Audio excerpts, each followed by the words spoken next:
खोली भांग, तोड़ना था किसका घर, तोड़ दिया किसका।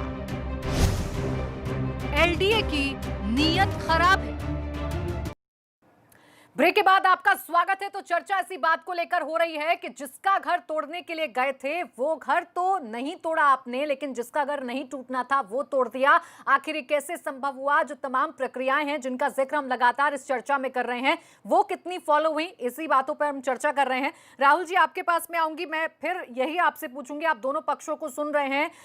विजय जी अपना पक्ष रख रहे हैं और मनीष जी बता रहे हैं कि तमाम जो प्रक्रियाएं हैं वहां पर फॉलो हुई हैं, लेकिन फिर भी अगर कहीं गलती हुई है तो कार्रवाई की जाएगी। राहुल जी, आप चूंकि खुद सरकार में रहे हैं, आपकी सरकारें भी रही हैं प्रदेश में। मनीष जी, ये चीज मैं क्लियर कहना चाहता हूँ जी कि मैंने ये नहीं कहा कि तमाम प्रक्रिया फॉलो की गई। मैंने पुनीत नागपाल के विषय में कहा। तो चर्चा यहाँ पर मनीष जी पुनीत नागपाल के लिए नहीं हो रही है, नहीं हो रही है। चर्चा विजय वर्मा पर हो रही है। विषय इंटरकनेक्टेड है। यही तो मेरा सवाल है ना कि इतना मुश्किल है क्या कि आप एक घर में ये ना देखें कि ये वैध है अवैध है? इतना मुश्किल है क्या? 2 सितंबर की कार्रवाई को आप 1 सितंबर में कर देते हैं। नहीं, देखिए, पुनीत नागपाल का इशू इसलिए सामने है कि पुनीत नागपाल और इनका मकान एक बीच में बना हुआ है, इसलिए। और जब आपने डिबेट को, स्पेसिफिक डिबेट को रखा तो उससे मैंने जानकारी ली थी। मैं कहाँ कह रही हूँ मनीष जी, आपने जानकारी नहीं ली, लेकिन देखिए, पुनीत नागपाल का जो मसला है वो तो खुद विजय जी भी कह रहे हैं। अब वीरेंद्र जी कुछ कह रहे हैं, जरा उनकी सुन लेते हैं। वीरेंद्र जी, देखिए, इस मसले पर स्पष्ट बात है कि एलडीए ने गलती की है और एलडीए ने अगर वर्मा जी के मकान को तोड़ा है तो निश्चित रूप से उसे मुआवजा देना चाहिए ताकि वो अपना मकान बनवा सके।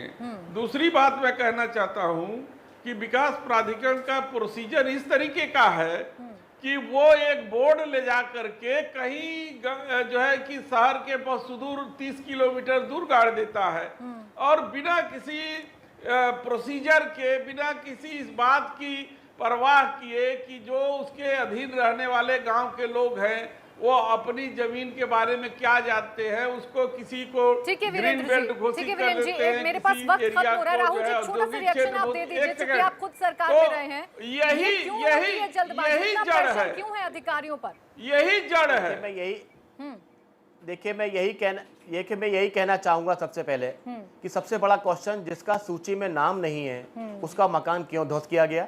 सेकंड क्वेश्चन कि आखिर क्या इतनी जल्दी आन पड़ी कि जिसका 2 सितंबर को ध्वस्तीकरण होना था उसका 1 तारीख को ध्वस्तीकरण हुआ।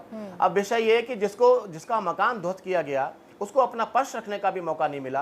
उसको यही नहीं मालूम था कि मेरा मकान आज टूटेगा, मेरी मेहनत की खून पसीने की कमाई, पक्ष यहाँ पर विजय जी ने रखा और तमाम वाजिब सवाल उठाए और उनके सवालों के जवाब हमने जानने की कोशिश भी की। हालांकि जरूर सरकार की तरफ से आश्वासन दिया जा रहा है कि अगर गलती हुई है तो फिर मुआवजा भी दिया जाएगा। इसी के साथ राजनीति में बस इतना ही। आप देखते रहिए एबीपी गंगा।